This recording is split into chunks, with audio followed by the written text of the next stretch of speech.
নমস্কার বন্ধুরা, আশা করি প্রত্যেকেই ভালো আছেন। আজকে আপনাদের কাছে আমি একটা গুরুত্বপূর্ণ বিষয় নিয়ে এসেছি। আপনারা প্রত্যেকেই জানেন আমার হেয়ার ট্রান্সপ্লান্ট হয়েছে। বর্তমানে আমার রেজাল্ট সম্বন্ধে অবগত, এবং আমার প্রায় 9 মাস 5 দিনের কাছাকাছি হেয়ার ট্রান্সপ্লান্ট হয়ে গেল এবং তার রেজাল্ট আপনারা এখানে দেখতে পাচ্ছেন। তো আজকে আমি একটা গুরুত্বপূর্ণ বিষয় নিয়ে কথা বলবো, যেটা আপনাদেরকে অবশ্যই ফলো করতে হবে। সেটা হচ্ছে গিয়ে মানে আপনাদের কাছে এই নলেজটা অনেক গুরুত্বপূর্ণ, কারণ আপনি ছেলে হন বা মেয়ে, আহ, আপনার যদি হেয়ার লস হয় বা আপনার যদি চুল পড়ে, তাহলে এটা জানা অত্যন্ত জরুরি যে আপনার শরীরে এমন একটা শত্রু আছে যে আপনার চুলকে বিনাশ করে দিচ্ছে। সেই শত্রুটা কি আপনারা প্রত্যেকেই জানেন। তারপরেও তার সে কিভাবে কাজ করে এবং কিভাবে আমাদের চুলকে নষ্ট করে দেয় এবং তাকে কিভাবে নিয়ন্ত্রণে নিয়ে আসা যেতে পারে, বা আমরাই কেন সেই অভাগা বা দুর্ভাগা, আমাদেরই কেন চুল পড়ে, বা যারা জেনেটিক্যালি এফেক্টেড তাদেরই কেন চুলগুলো বেশি পড়ছে, এর পিছনে কারণটা কি, এর পিছনের বিজ্ঞানটা কি, এটা জানার জন্যই আজকের এই ভিডিওটা। বন্ধুরা, আজকে আমি আলোচনা করব ডিএইচটি কিভাবে কাজ করে, ডিএইচটির কারণে আমাদের হেয়ার লস হয় কেন, এবং ডিএইচটির প্রভাবে আমাদের যে বল্ডনেস আস্তে আস্তে কিরকম পর্যায়ে গিয়ে পৌঁছয়, এবং কেন সেটাকে আমরা নিয়ন্ত্রণে নিতে পারি না, বা এই ওভারঅল একটা ধারণা আপনাদেরকে দেব, যাতে করে আপনি প্রপার হেয়ার ট্রান্সপ্ল্যান্ট সম্বন্ধে বা চুল সম্বন্ধে একটা ওভারঅল অভিজ্ঞতা পান, যে আপনার হেয়ার ট্রান্সপ্ল্যান্ট করা উচিত বা উচিত নয়, বা আপনি চুলের কোনো চিকিৎসা নেবেন কি নেবেন না, বা আপনি প্রাকৃতিক কোনো ট্রিটমেন্ট নিলে সেটা আপনার জন্য কতটা আহ, মানে সুবিধার হতে পারে। এই বিষয়গুলো নিয়েই আজকের ওভারঅল ভিডিওটা। তো বন্ধুরা, আমি এখন যে বিষয়টা নিয়ে আলোচনা করছি, আমরা ছেলে হই বা মেয়ে, সেক্ষেত্রে প্রত্যেকের শরীরেই ডিএইচটি যে হরমোনটা আছে তার প্রভাব কিন্তু থেকেই আছে। তবে একটা জিনিস মানতে হবে যে যারা আমরা পুরুষ, তাদের ক্ষেত্রে ডিএইচটি হরমোনের প্রভাবটা অনেক বেশি। এই ডিএইচটি হরমোনটা কিভাবে তৈরি হয়? জেনারেলি আমাদের ছেলেদের শরীরে যে টেস্টোস্টেরন হরমোন আছে, সেই টেস্টোস্টেরন হরমোন থেকেই এই ডিএইচটি ফাইভ আলফা রিডাকটেজ নামের যে এনজাইমটা আছে, বেসিক্যালি এই যে ফাইভ আলফা রিডাকটেজ, এই ফাইভ আলফা রিডাকটেজের কারণেই কি হয়, টেস্টোস্টেরনের সাথে বিক্রিয়া করে ডিএইচটি উৎপন্ন হয়। এখন বিষয়টা হচ্ছে যে আহ, উম, বিষয়টা হচ্ছে গিয়ে যে প্রত্যেকের শরীরে কি ডিএইচটি কাজ করে এবং কিভাবে সেটা কাজ করে, আহ এই বিষয়টা কিন্তু মাথায় রাখতে হবে। ঠিক আছে? তো দেখুন, আমরা যদি মানে মেয়ে হই, মেয়েদের ক্ষেত্রেও কোনো কোনো ক্ষেত্রে এই ডিএইচটি হরমোন অবশ্যই প্রভাব বিস্তার করে। তার চুল পড়ার পিছনেও কিন্তু কারণ আছে এই ডিএইচটি হরমোনের। সেটা হয় বিভিন্ন হরমোনাল চেঞ্জেস এর কারণে তাদের শরীরে ডিএইচটির উৎপাদন হয়। এবং পুরুষদের ক্ষেত্রে তো সরাসরি ভাবে টেস্টোস্টেরন হরমোন তাদের শরীরে থাকে, যার কারণে ফাইভ আলফা রিডাকটেজ নামের যে এনজাইমটা আছে, এই এনজাইমের সাথে বিক্রিয়া করে ডিএইচটি হরমোনটা তৈরি হয়। এখন বিষয়টা দাঁড়াচ্ছে, যারা জেনেটিক্যালি যে মানুষগুলো এফেক্টেড, বা যাদের বাবা কাকা দাদু এদের যে বর্ণেস আছে, বা মামার বাড়িতে বাবা, বাবার বাড়িতে যাদের টাক ছিল তাদের যে সন্তান, তারা কি হেয়ার লস বা টাক যে রোগ, এই টাকে আক্রান্ত হতে পারে? অবশ্যই তারা হতে পারে। সেটা মামার দিক থেকে যদি টাক থাকে বা বাবার দিক থেকে যদি টাক থাকে, অবশ্যই এই আহ, মানে ডিএইচটি দ্বারা আক্রান্ত হতে পারে। কারণটা হচ্ছে একজন স্বাভাবিক মানুষের ক্ষেত্রেও সমানভাবে ডিএইচটি কাজ করে, এবং একজন জেনেটিক্যালি এফেক্টেড লোকের মানে ক্ষেত্রেও ডিএইচটি সমানভাবে কাজ করে।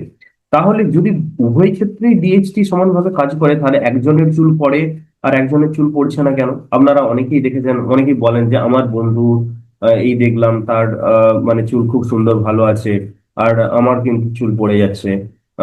আবার আমার বাবার হয়তো টাক আছে যার কারণে চুল পড়ছে, এরকম ধরনের ধারণা মনের মধ্যে করতে থাকে। এখন বিষয়টা দাঁড়াচ্ছে এই যে কিছু লোকের চুল পড়ে যাচ্ছে, কিছু লোকের চুল পড়ছে না। আবার বলছেন যে টেস্টোস্টেরন হরমোন প্রত্যেকের শরীরে আছে, সেটা ফাইভ আলফা রিডাকটেজের কারণে ডিএইচটি তে কনভার্ট হচ্ছে, এবং এই ডিএইচটি হরমোনের কারণেই চুলটা পড়ে যাচ্ছে। এটা তো মানলাম, কিন্তু সবারই চুল পড়ছে না, আবার সবারই চুল পড়ে যাচ্ছে, কিছু লোকের চুল পড়ে যাচ্ছে। এটা কিভাবে হচ্ছে? দেখুন, ডিএইচটি কারণে আমাদের চুল পড়ছে এটা মেনে নিচ্ছি। তবে এই ডিএইচটির কারণে যে চুল পড়ার বিষয়টা, সেটা শুরু হচ্ছে যাদের জেনেটিক আছে তাদের যে ফলিকলের সেন্সিভিটি, অর্থাৎ ডিএইচটির প্রতি সেন্সিভিটিটা অনেক বেশি। একজন সাধারণ মানুষের যে ফলিকল মানে নর্মাল যে চুলগুলো আছে তার ডিএইচটি সেন্সিভিটি অনেকটাই কম, যার কারণে তার চুলগুলো লং লাস্টিং থাকে এবং অনেকদিন থেকে যায়। কিন্তু যাদের জেনেটিক্যালি প্রভাবটা থাকে, জেনেটিক্যালি প্রবলেমটা থাকে, তাদের ফলিকল গুলো কিন্তু অনেক বেশি ডিএইচটি সেন্সিটিভ। এবার এখন বলতে পারেন যে ডিএইচটি সেন্সিটিভ ব্যাপারটা কি, একটু খুলে বলুন। দেখুন, ডিএইচটি সেন্সিটিভের ব্যাপারটা হচ্ছে আহ আপনারা জানেন যে যারা জেনেটিক্যালি এফেক্টেড, এই হেয়ার লস বা টাক রোগে আক্রান্ত, যারা জেনেটিক্যালি আক্রান্ত যারা, তাদের এই অ্যালোপেশিয়াটাকে, এই টাকটাকে বলা হয় অ্যান্ড্রোজেনিক অ্যালোপেশিয়া। এখন এই অ্যান্ড্রোজেনিক অ্যালোপেশিয়া টার্মটা আসছে কোথা থেকে? বেসিক্যালি অ্যান্ড্রোজেন থেকে। তো আমাদের এই চুলের যদি এই যে চুলটা দেখছেন, এই যে চুলটা, এই চুলের এই পার্টটাকে, এইটাকে কিন্তু বলে হেয়ার স্যাপ। এই যে উপরে যে পার্টটা থাকে না, এটাকে হেয়ার স্যাপ বলে। চুল যে চুল যে বড় হচ্ছে, এটাকে হেয়ার স্যাপ বলে। ওভারঅল এই চুলটাকে হচ্ছে হেয়ার স্যাপ বলে। তো এর নিচে আছে কি ফলিকল। এই ফলিকলের গোড়ায় কি করে, এই ডিএইচটি হরমোনটা গিয়ে অ্যাটাচ হয়ে যায়। এই ডিএইচটি হরমোনটা যখনই অ্যাটাচ হয় তখনই কি হয়, এই গোড়াটা ছোট হতে থাকে। ঠিক আছে? ছোট হয়ে গেলে কি হয়, এখান থেকে ধরুন ব্লাড সাপ্লাই হচ্ছে, তখন এই গোড়াটা উপরের দিকে যদি একটু উঠে যায়, কি হবে না, এই চুলের গোড়ায় খাবার পৌঁছবে না। মানে চুলের যে প্রোটিন, ভিটামিন বা মিনারেল বা অক্সিজেন, এগুলো না পৌঁছলে কি হবে, চুল আস্তে আস্তে পাতলা হতে থাকবে। পাতলা হতে হতে পাতলা হতে হতে একবারে আহ, মানে কি বলে, চুলটা একটা সময় ড্যামেজ হয়ে যাবে।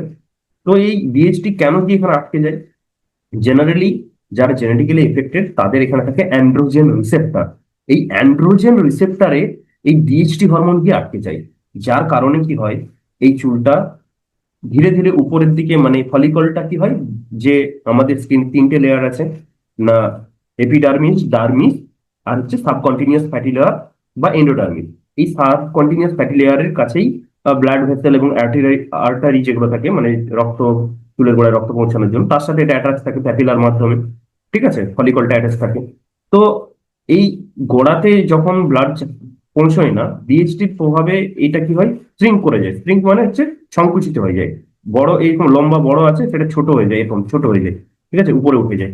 যখনই ডিএইচটি এরকম আসবে, তখন এটা উপরের দিকে উঠে যাবে, ছোট হয়ে যাবে। তারপরে ধীরে ধীরে এদের গোড়ায় আর ব্লাড সাপ্লাই হচ্ছে না, অক্সিজেন পৌঁছচ্ছে না, মিনারেলস পৌঁছচ্ছে না, তখন এটা আস্তে আস্তে ছোট হয়ে যাবে। ছোট হয়ে হয়ে এটা ইনঅ্যাক্টিভ হতে থাকবে। ঠিক আছে? এই যে দেখুন কিভাবে অ্যাটাক করছে, ঠিক এরকম ভাবে অ্যাটাক করবে।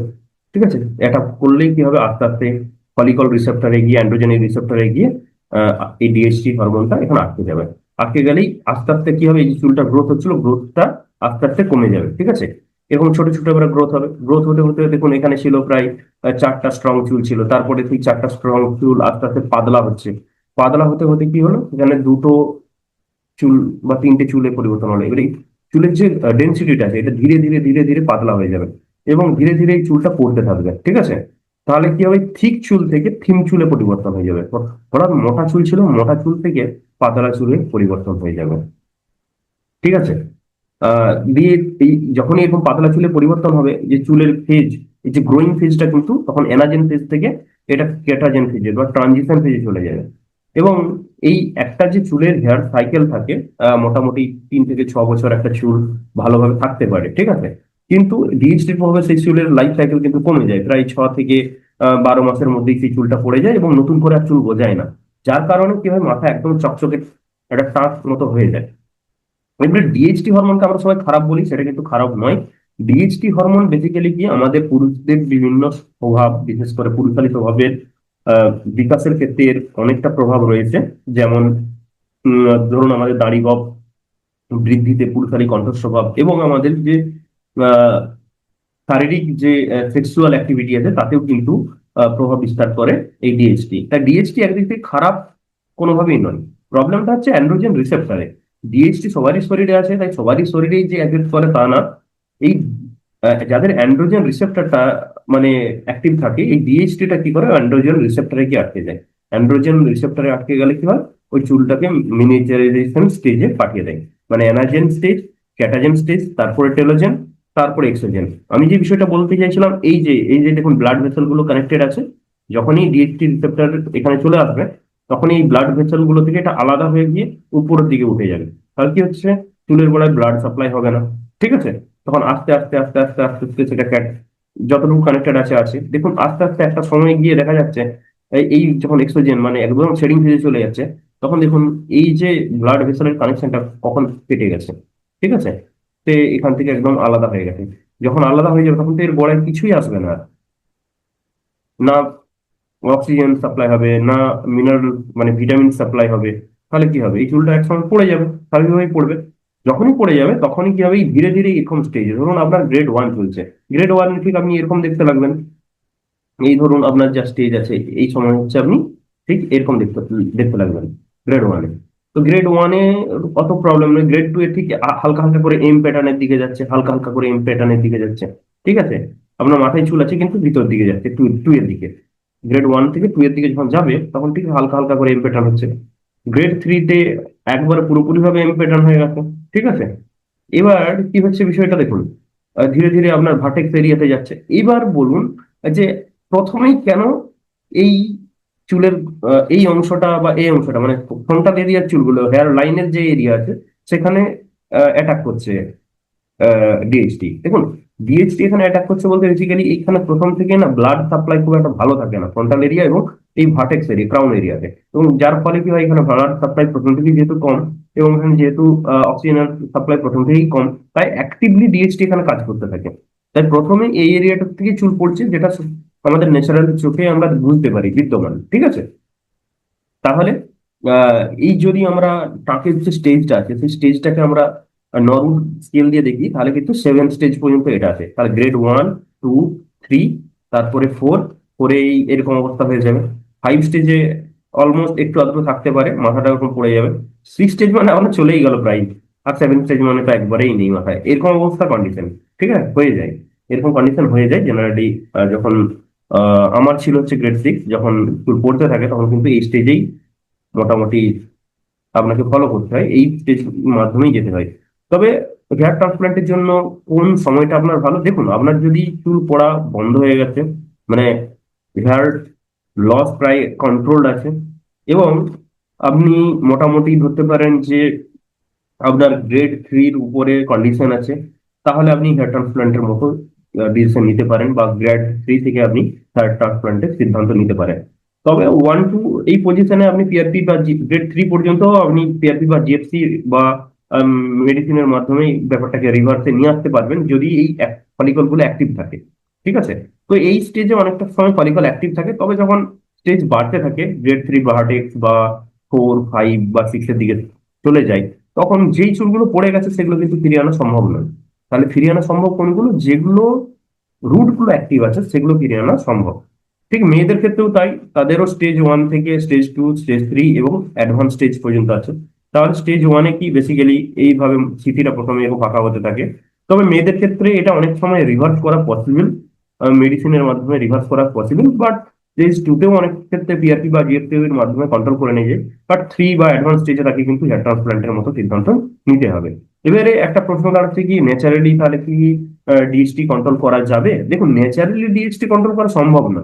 ডিএইচটির যে কার্যক্ষমতা সেটাকে কমিয়ে দেওয়া যেতে পারে, যেটা খুব ফাস্টার ওয়েতে কাজ করছিল। আপনি ভালো লাইফস্টাইল, একটু যদি ভালো ঘুমন, এবং গ্রিন টি বা কোকোনাট অয়েল বা শসা, পেঁয়াজ, হলুদ, অ্যাভোকাডো, কলা, পামকিন সিড, ঠিক আছে, অশ্বগন্ধা, এই ধরনের যে পামকিন সিড, চিয়া সিড, তারপরে বিভিন্ন ধরনের যে বীজগুলো আছে, মাল্টি সাপ্লিমেন্ট বীজগুলো যেগুলো আছে, সেই বীজগুলো যদি খান, সেগুলো কিছুটা হয়তো আপনার ডিএসটির যে কার্যক্ষমতা আছে সেটাকে অনেকটা কমিয়ে দেবে। তাহলে এই ডিএসটির কার্যক্ষমতা কমিয়ে দিলে কি হবে, আপনার হেয়ার লসটা অনেকটা স্লো হয়ে যাবে। তো এখন যে বিষয়টা দাঁড়াচ্ছে, তাহলে এই এই মেডিসিন খেয়ে হেয়ার লসটাকে পুরোপুরি ভাবে কন্ট্রোলে নেওয়া যেতে পারে। তবে ন্যাচারালি যে প্রসেসটা, এই প্রসেসটা যদি ফলো করেন আপনার হেলথ ভালো থাকবে। হেলথ ওভারঅল ভালো থাকলে আপনার যে ডিএইচটি বলুন বা যাই বলুন, এর কার্যক্ষমতাটা অনেকটা কমে যায় আপনি যদি অ্যাক্টিভলি ভালোভাবে লাইফস্টাইল গুলো করেন। ঠিক আছে, আর তাছাড়া যদি আপনার খুব সিভিয়ার হেয়ার লস হয় সেক্ষেত্রে আপনি একটা কাজ করতে পারেন, সেক্ষেত্রে মেডিসিন হয় ফিনাস্টাইড বা ডিউটাস্টাইড, তবে সেটা আপনি নিজের থেকে খাবেন না, একজন ডাক্তারের অবশ্যই পরামর্শ নেবেন, পরামর্শ নিয়ে খাবেন। আর আরেকটা কথা বলবো যে এই যে হেয়ার লস যে বা এই প্রসেসটা, এই সম্বন্ধে যদি আপনি বুঝতে কোথাও অসুবিধা হয় বা আপনি সিদ্ধান্ত নিতে পারছেন না, এই স্ক্রিনে দেওয়া যে নাম্বারটা আছে আমার, সেই স্ক্রিনে দেওয়া নাম্বারে আপনি যোগাযোগ করতে পারেন। আমি চেষ্টা করবো আপনাকে ওভারঅল একটা আইডিয়া দেওয়া বা সাজেশন দেওয়ার যে কোনটা ভালো হবে, কারণ আমার নিজের পার্সোনাল এক্সপিরিয়েন্স আছে এটার উপর। আমি 13 বছর ধরে এটা নিয়ে সাফার করেছি এবং অ্যাট দ্য এন্ড আমি সিদ্ধান্ত নিচ্ছি হেয়ার ট্রান্সপ্ল্যান্ট করার। তবে হেয়ার ট্রান্সপ্ল্যান্ট নর্মালি আপনি সিদ্ধান্ত নিয়ে নিচ্ছেন সেটা ঠিক নয়। কিছু এর ভিতরের ব্যাপার আছে যেগুলো বোঝা দরকার আছে, সেগুলো বুঝে আপনি যদি হেয়ার ট্রান্সপ্ল্যান্ট করান তাহলে সেটা আপনার জন্য সুবিধা হবে এবং ভবিষ্যতে এটা নিয়ে আপনার কখনো কোনো রিগ্রেট বা এই ধরনের প্রবলেম হবে না। কারণ আপনার রীতিমতো এই ধরনের চিন্তার মধ্যে দিয়ে যেতে হয় যে হেয়ার ট্রান্সপ্ল্যান্ট করালে হয়তো আপনাকে অনেক সমস্যার সম্মুখীন হতে হবে, ভবিষ্যতে কিছু ক্লিনিক্যাল কন্ডিশন দেখা দিতে পারে। তো এগুলো বিষয় নয়, বিষয়টা হচ্ছে আপনাকে প্রপারলি এই বিষয়টার উপর এডুকেটেড হতে হবে, বিষয়টা জানতে হবে, শিখতে হবে এবং মানে আপনার সর্বোপরি একজন ভালো ডাক্তারের গাইডেন্সে থাকতে হবে। ঠিক আছে। আবার মেডিসিনের যে বিষয়টা অনেকেই বলে যে লং টার্ম মেডিসিন খেতে হবে কিনা, আমি বলবো এইরকম বিষয় নয়, সেটা অবশ্যই ডিপেন্ড করছে আপনার কন্ডিশনের উপর। আর সর্বোপরি আপনারা প্রত্যেকেই ভালো থাকবেন। কোনো প্রবলেম হলে অবশ্যই কমেন্ট সেকশনে জানান আপনার অবস্থা কি। আর স্ক্রিনে দেওয়া নাম্বার আছে সেখানে যোগাযোগ করুন। আর এই চ্যানেলে নতুন এসে থাকলে অবশ্যই চ্যানেলটিকে সাবস্ক্রাইব করবেন, সাথে থাকবেন। ধন্যবাদ, দেখা হচ্ছে পরবর্তী একটি ভিডিওতে।